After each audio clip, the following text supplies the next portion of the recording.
네, 안녕하세요. 큰바이군입니다. 오늘은 상법 개정 관련된 이야기들이 좀 계속 나오면서 지주사 쪽하고 금융사 쪽이 계속해서 많이 올라가고 있는데 그 내용들을 좀 한번 같이 살펴보도록 하겠습니다. 자, 주요한 내용들은 결국은 코리아 디스카운트의 해결입니다. 그래서 지금 이제 상당히 코스피가 많이 올라서 사실은 PBR 기준으로 0.9 정도에서 1.5 정도 수준까지 올라온 게 사실입니다. 하지만 아직도 해결해야 될 상법을 통해서 해결해야 될 문제들이 많은 부분이 있어요. 지금까지 사실상 반도체나 로봇이나 아니면 자동차 관련된 그런 대장주들의 활약으로 사실 5,500까지 올라오기는 했는데 사실은 그걸 제외하고 다른 이제 부분들도 사실은 조금 더 올라와야 되는 게 사실이고요. 그것들 위해서 정부에서도 상법 개선을 계속해서 상법 개정이죠. 예, 를 계속해서 이야기하고 있고 그 상황들이 어떻게 되고 그 상법 개정과 관련돼서 주목해야 될 테마들이 어떤 것들이 있는지를 한번 같이 살펴보도록 하겠습니다.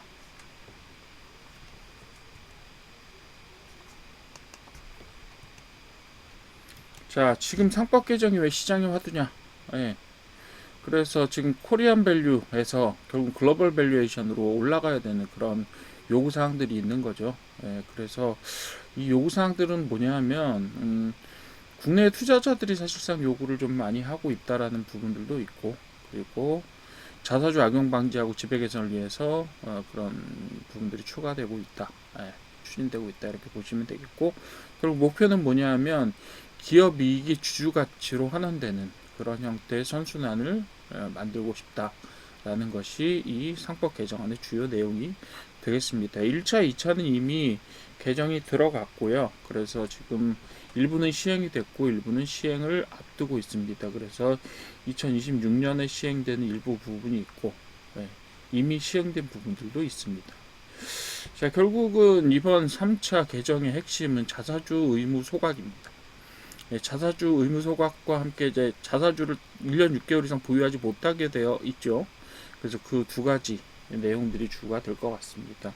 예전에는 자사주라는 것이 경영권 방어라는 의미로 많이 사용이 됐죠. 그래서 주주 환원이 아니라 자사주를 계속해서 사들여서 뭐 많은 경우에는 한 40% 정도까지 자사주를 보유하고 있는 회사도 있습니다.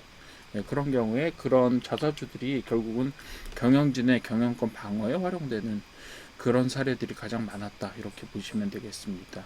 근데 이걸 어떻게 변화시킬 거냐면 취득한 자사주를 일정 기간 내에 의무적으로 소각하도록 1년 6개월 정도의 유예 기간을 두는 걸로 되어 있습니다. 그렇게 법제화를 해서 강제 규정을 만드는 거죠. 그래서 경영권 방어를 제거하고 자본 효율성, 예, 그냥 자사주가 자사 안에 묶여 있으면서 이게 유통도 되지 않고 예, 경영권 방어에만 쓰이는 예, 그런 것들을 의무적으로 할 수 없게 만들어주는 강제 규정이 만들어지게 되는 거죠. 결국 자, 주식 수가 줄어든다. 자사주 소각이라는 게 결국 어떻게 되는 거냐면 회사가 자기 주식을 자기 회사 소유로 자기 회사 계정으로 자산으로 소유하고 있는 걸 말해요. 자, 그럴 경우에 자사주를 계속 소유하고 있으면 이게 유통도 되지 않고 그냥 자산에 묶여 있는 거예요. 그러니까 결국은 어떻게 돼요? 우호주, 그 대주주 우호주로 작동하기 때문에 결국은 대주주의 경영적인 어떤 경영권 방어 요 목적 이외에는 사용이 될 수가 없다 이렇게 되는 거예요. 그런데 자사주 소각 의무가 강제화가 되면 무슨 일이 벌어지냐? 자사주 소각은 말 그대로 자사주를 그냥 없애는 겁니다. 불태워버리는 거예요. 소각이에요, 소각. 예. 자기가 가지고 있는 자사주를 1년 6개월 이상 가지고 있지 못하고 그걸 태워버리는 겁니다. 자, 자사주를 태워버리면 무슨 효과가 생기죠? 발행 주식수가 줄어듭니다. 예를 들면 어떤 회사가 500원에 1000만 주 발행을 해서 50억의 자본금을 가지고 있었다라고 했는데 그 회사가 20% 정도의 자사주를 스스로 사들여서 즉 1000만 주에 한 200만 주 정도를 스스로 사들여서 회사 내부의 자산으로 가지고 있었다라고 하면 그걸 이제 앞으로 회사가 계속 가지고 있지 못하고 어떻게 해야 돼요? 1년 6개월 이전에 없애버려야 됩니다. 만약에 그렇게 된다라고 하면 주식이 어떻게 돼요? 숫자가 줄어들어요. 1000만 주에서 200만 주 줄어는 800만 주로 줄어들고 자본금도 40억으로 줄어들게 됩니다. 네. 뭐하고 비슷해요? 네, 감자랑 비슷합니다. 뭐 실제적인 감자와 동일한 효과를 갖게 되죠. 그렇게 되면 무슨 일이 벌어지죠? 자산은 동일한데 회사에 그런데 어떻게 됐어요? 네, 주식수는 줄어드는 겁니다. 그럼 어떻게 됩니까? 네, 당연히 EPS라고 부르는 Earning per Share라고 부르는 주당 순이익이 상승하게 됩니다. 네, PER이 낮아지는 효과가 되는 거죠. EPS가 높아진다는 얘기는. 그죠? 공식은 어떻게 되느냐? 발행 주식수를로 순이익을 나누면 그게 EPS가 돼요. 근데 발행 주식 총수, 즉 분모가 줄어들게 되면 동일한 순이익이 있다고 하더라도 주당 순이익이 늘어납니다. 그렇게 되면 어떻게 돼요? 주당 벌어들이는 돈이 많아지게 되니까 기존에 주식을 소유하고 있던 이 회사의 주식을 소유하고 있던 주주들은 분모, 자기의 어떻게 보면 가지고 있는 주주 지분이 어떻게 보면 늘어나게 되는 효과가 아주 비슷합니다. 그래서 분모, 주식수가 줄어들게 되면 기업이 지금처럼 똑같이 번다고 해도 내 몫인, 내 한 주당 벌어들이는 기업의 수익이 증가하게 되는 겁니다. 그렇게 되기 때문에 결국 어떻게 돼요? 기존 주식수가 8개였는데 6개로 줄어들면 어떻게 된다?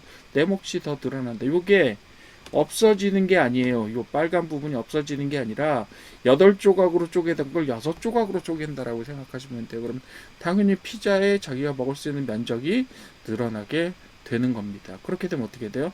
주가 상승을 기대할 수가 있게 되겠죠. 네. 그게 바로 주식 소각의 원리가 되겠습니다. 조금 그림이 원하는 대로 잘 안 나왔지만 어쨌든 그런 설명이 된다라고 보시면 돼요. 어쨌든 이게 없어지는 게 아니라 8조각으로 전에는 피자를 쪼갰다면 이제 앞으로는 어떻게 쪼갠다? 6조각으로 쪼갠다. 그래서 내 몫이 더 늘어난다. 이렇게 보시면 되겠습니다. 이게 뭐예요? 이익입니다. 예. 자, 1차, 2차 그리고 3차 개정 지금 하고 있습니다. 2025년 7월에 1차 개정했어요. 그때 주주권 강화를 위해서 뭘 했죠? 주주 책임성 강화 뭐 이렇게 얘기하는 회사에 대해서 책임만 져야 되는 게 아니라 주주에 대해서 책임을 져야 된다. 의사결정상에 그런 이야기들을 했죠. 그 다음에 2차 개정을 통해서 어떻게 했어요? 집중투표제라든지 이런 것들을 논의를 했고 시기가 좀 다르긴 하지만 3% 룰처럼 주주 권한, 그러니까 대주주 권한을 약간 제한하는 감사 임명에 있어서의 주주총회에 있어서 대주주의 권한을 줄여버리는 제한하는 이런 것들이 이제 앞으로 시행이 될 거예요. 그렇지만 가장 중요하고 가장 핵심적인 내용들은 3차 개정에 담겨져 있다라고 이야기를 합니다. 그래 뭐라고 얘기하느냐 하면 투자자 관심이 집중이 되는 요 얘기가 과연 뭐냐면 바로 자사주 소각에 있게 되어 있습니다. 올해 2월 말까지 통과를 시키는 것이 목표입니다. 스케줄링 어떻게 되는지 한번 봅시다. 자, 2월 초에 법사위 심사 그리고 23일날 공청회를 했고요. 그리고 끝나는 저희 그 설날 연휴가 끝나는 22일부터 25일 사이에 본회의 처리 시도를 할 것으로 보입니다. 근데 통과가 될지 안 될지 모르지만 아마 통과될 거라고 봅니다. 뭐 지금 야당에서 필리버스터를 하겠다라는 이야기도 있고 뭐 반대가 좀 심할 수도 있다라는 이야기가 있지만 어쨌든 대세가 지금으로 보면 통과하는 방향으로 정해져 있기 때문에 이거에 제동을 걸 수 있는 어떤 특수한 무엇은 없다라고 저는 생각이 들어요. 뭐 이게 원하든 원하지 않든 지금 계속해서 법무부 쪽에서 조금 다른 대안을 제시를 하고 있는데 그게 어떻게 될지 좀 모르겠어요. 앞으로 좀 시간이 조금 남아 있죠. 오늘 저희가 저희 시기가 좀 남아 있기 때문에 그거가 끝나면 2월달 달력이 좀 잘못돼 있네요. 여하튼 좀 저기가 될 것 같습니다. 자, 그러면 결국은 이렇게 일정에 따라서 처리가 될 경우에 3대 수혜 테마 어떻게 될 거냐? 세 가지 정도의 테마를 주로 봐주시면 될 것 같아요. 첫 번째는 금융주입니다. 증권주, 은행 지주사 이런 데들이 중요한 역할을 하게 될 겁니다. 왜냐? 자사주 보유량이 일단 많아요. 그리고 배당할 여력이 있을 만큼 충분한 수익을 내고 있습니다. 두 번째는 지주사가 될 거고요. 지배구조가 단순화되고 더블 카운팅 해소라는 건 조금 이따 설명을 드릴게요. 자, 세 번째로 뭐예요? 저 PBR 현금 부재주들. 그런 주들이 조금 올라갈 것이다라고 이야기할 수 있겠습니다. PBR이 일이 안 되는 그리고 풍부한 현금을 가지고 있는 그런 테마들이 될 거다. 이렇게 보실 수 있겠습니다. 저 PBR 그리고 뭐 코리아 디스카운트 쪽 이야기가 나오는 코리아 밸류업 뭐 이런 쪽으로 나오는 주식들이 아마 종목들이 그런 대상이 될 것 같습니다. 자, 첫 번째로 금융주가 왜 주주환원의 최전선에 서면서 이 주목을 받느냐 하면 은행 보험사는 전통적으로 자사주 비중이 높아요. 그리고 현금 흐름이 안정적으로 되기 때문에 순이익이 많이 남습니다. 그래서 상법 개정은 이들이 대규모 소각을 집행할 강력한 법적 명분을 만들어주고 할 수밖에 없게 만들겠죠. 물론 시행까지 기간이 좀 있기 때문에 대책을 좀 마련하지 않을까라는 생각도 듭니다. 그 투자 포인트는 고배당 수익률과 자사주 소각 효과로 주주이익이 극대화 된다라는 포인트에 있게 되는 거죠. 자, 두 번째로는 지주사입니다. 지주사는 현재는 지주사 할인이 많이 되죠. 한 3, 40%, 크게는 50%까지 지주사 할인이라고 하는, 즉 자산 규모에 비해서 어떻다? 주가가 낮다라는 이야기예요. 자, 변화 핵심은 뭐냐면 자사주 의무 소각은 승계나 경영방을 위해서 자사주 돌려막기를 원천 차단할 수밖에 없어요. 왜요? 태워야 되니까. 그래서 어떻게 돼요?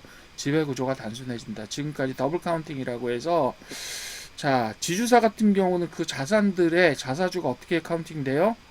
자사 그 밑에 있는 아래 회사 자식 회사들의 자산으로도 카운팅이 되고 그게 올라가서 지주사에 지배를 하고 있는 주주사의 자산으로 또 카운팅이 되었단 말이죠. 근데 이제 앞으로 그게 불가능해져요. 그렇게 되면 어떻게 돼요? 서로 순환출자라든가 아니면 순환출자는 뭐 이미 거의 금지되기는 했지만 그래도 유야무야 법망을 피해서 어떻게든지 하고 있는 것 같은데 그런 거라든가 이런 것들이 좀 단순해집니다. 한마디로 조금 지배구조가 단순해져서 지배구조의 문제들이 조금 해결될 가능성이 높습니다. 그래서 그런 디스카운트들이 없어지면서 결국은 지주사가 약간의 프리미엄을 앞으로 받게 될 가능성이 있다라고 보여지는 거고요. 자, 세 번째로는 저 PBR하고 현금 부자주들이죠. 그래서 PBR이 1.0 미만의 기업들 대상으로 하고요. 주가는 싼데 금고에 현금이 있는 혹은 부동산 자산을 많이 가지고 있는 이런 회사들 주목받게 되었고 일부는 또 주목을 받아서 제법 좀 올라간 데도 있죠. 그래서 이들이 자사주 소각이 나설 경우에 주가 상승폭이 가장 클 수도 있다. 이렇게 보시면 되겠습니다. 이렇게 시가총액에 비해서 보유현금이나 자산이 훨씬 많은 경우 이런 회사들이 대상이 될 겁니다. 자, 초보 투자자를 위해서 실전 체크리스트를 한번 봅시다. 첫 번째로 자사주 비율을 보고요. 두 번째 배당 정책을 한번 보십시오. 그리고 세 번째로는 ROE가 어떻게 되느냐, 리턴 온 이퀴티라고 부르는 자기 자본, 순자기 자본이 얼마나 수익을 내고 있느냐 그런 부분들을 한번 체크를 해보셔야 되고요. 그래서 단순하게 테마에 끼어 있다라는 것을 보지 마시고 그 안에 진짜로 기업 펀더멘털이 얼마나 잘 갖춰져 있느냐 그리고 주주들을 위해서 환원할 수 있는 정책들을 얼마나 잘 쓰고 있느냐라는 것들을 확인을 해주셔야 돼요. 사실 확인해야 됩니다. 그냥 테마에 끼어 있다 이거 가지고는 판단을 하실 수 있는 근거가 되지 못한다. 이렇게 보시면 될 것 같습니다. 자, 주의할 점, 정치와 시장의 불확실성이 있어요. 왜? 정책주잖아요. 그죠? 그러니까 법률의 통과 여부하고 앞으로 그 정책이 언제 시행되고 어떻게 시행될 것이냐 이런 부분들이 굉장히 중요한 이 배경이 될 수 있어요. 그래서 입법 변순위 우리 예를 들면 여야 대립이나 필리버스터 같은 경우에 작동을 하게 되면 2월이나 3월 처리 일정이 지연될 수도 있다. 그리고 심리적 변수 있죠. 뉴스에 팔아라. 뉴스에 이미 나고 있다라고 하면 팔 때다. 이미 다 주가에 반영이 되어 있다. 이런 위험성도 있을 수 있어요. 그러니까 잘 찾으라고 하는 말씀이에요. 지금 이미 다 반영되어 있는 경우도 있다고요. 그래서 그런 경우는 어떻게 봐야 돼요? 재무 지표를 잘 살펴서 멀티플 지표라고 저희가 부르는 일반적인 PER, PBR, PSR 같은 것들을 좀 따져 주십시오. PBR, PER, PSR에 관련된 설명들은 제가 몇 가지는 해놨을 거예요. 몇 가지는 제가 일단 펀더멘탈 설명 드릴 때 제가 만들어 놨으니까 그 부분들을 한번 참고해 보시면 좋을 것 같습니다. 그 시행 시차가 있을 수 있어요. 법안이 통과되더라도 실제 시행까지, 즉 2차 개정안 같은 경우는요 시행 시기가 올해로 돼 있어요. 작년 9월에 통과되어 있는데 그게 시행 시기가 올해 9월로 돼 있습니다. 그렇다면 이번에 통과되는 3차 분도 즉시 시행보다는 아무래도 2027년 초에 시행되는 1년 정도의 유예기간을 갖고 시행되는 형태로 정리되지 않을까라고 생각하는 시각들이 많습니다. 그래서 그런 부분들 차이가 있다. 분명히 법률이 통과된다라고 하더라도 그것이 실제로 움직이는 것과는 시차가 있다라는 부분들을 분명히 고려를 해 주셔야 된다. 이렇게 보시는 거죠. 그러니까 지금부터 테마를 빨리 타는 그 회사들은, 종목들은 이미 회사 저기를 타서, 테마를 타서 어떻게 됐어요? 이미 올라간 기업들도 있다고, 주가가. 그런데 이제 유예 기간이 주어지게 되면 그 유예 기간이 끝나고 나서 이제 실제로 적용이 되는 시점에 또 올라가는 종목들이 부분 있을 거란 말이죠. 그렇기 때문에 지금 얼마나 올라가 있느냐를 여러분들이 판단을 하셔야 된다라는 이야기예요, 직접적으로. 그러니까 물론 초보들이 보시긴 어렵다라고 하실 수도 있겠지만 솔직히 네이버 주식만 봐도 그 비율은 다 나오잖아요. 그죠? 그래서 그런 자료들을 활용하시면서 한번 잘 판단을 해 주셔야 된다라는 부분들 분명히 유의해 주시기 바랍니다. 자, 결국은 이 변화는요, 단기 테마가 아니라 구조적인 변화를 가져오게 될 겁니다. 이미 일부 구조적인 변화들이 발생하고 있다라는 증거들이 보이고 있어요. 제도가 변화되고, 그죠? 공급이, 자사주 소각으로 주식수가 감소하게 되면 가치가 상승하고 시장의 재평가가 이루어진다라고 하는 것들이 있고요. 그리고 그 외에도 지금 이제 주가 누르기 금지 법안이라는 거 있잖아요. 예를 들면 상속이나 양도 시점이 되게 되면, 상속 시점이 되게 되면, 그죠?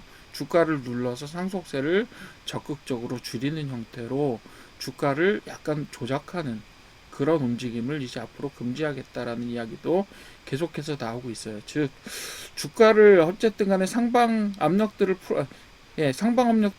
풀어 놓으려는, 그러니까 위쪽 부분에 존재하는 그런 상향 압력, 하방, 그러니까 아래쪽으로 내려드리는 그 압력들을 없애려고 하는 그런 정책적인 노력들이 계속해서 지금 나오고 있단 말이죠. 그래서 주가를 어떻게든지 끌어내리는 그런 압력들을 제거하는 형태로 모든 정책들이 그 방향을 바라보고 있다는 것들을 여러분들이 주목해 주시면 좋을 것 같아요.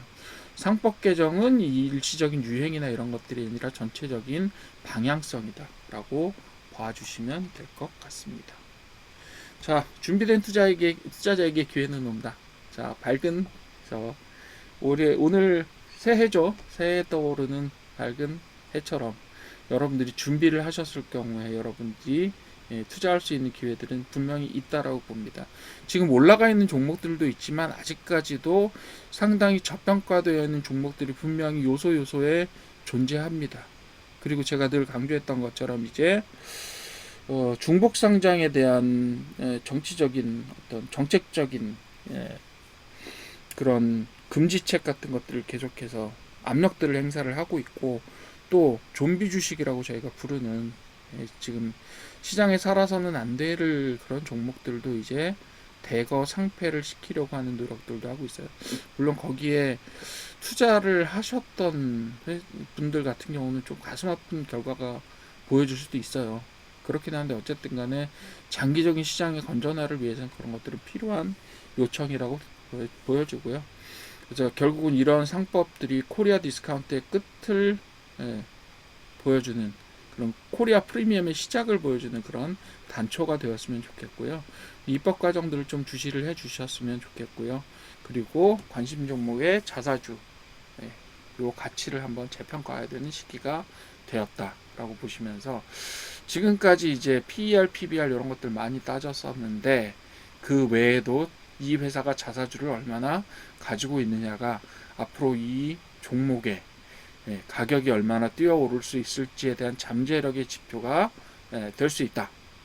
이런 부분들을 주목을 해주시면 되겠고요. 여러분들 주식 지분율 보시게 되면 자사주 나와요. 당연히 나오니까 여러분들이 그 투자 고려를 하시려고 하는 종목들을 한번 회사 정보 검토하실 때 HDS의 회사 정보 같은 거 검토해 보시면 돼요. 거기에 자사주 몇 퍼센트 가지고 있는지 다 나옵니다.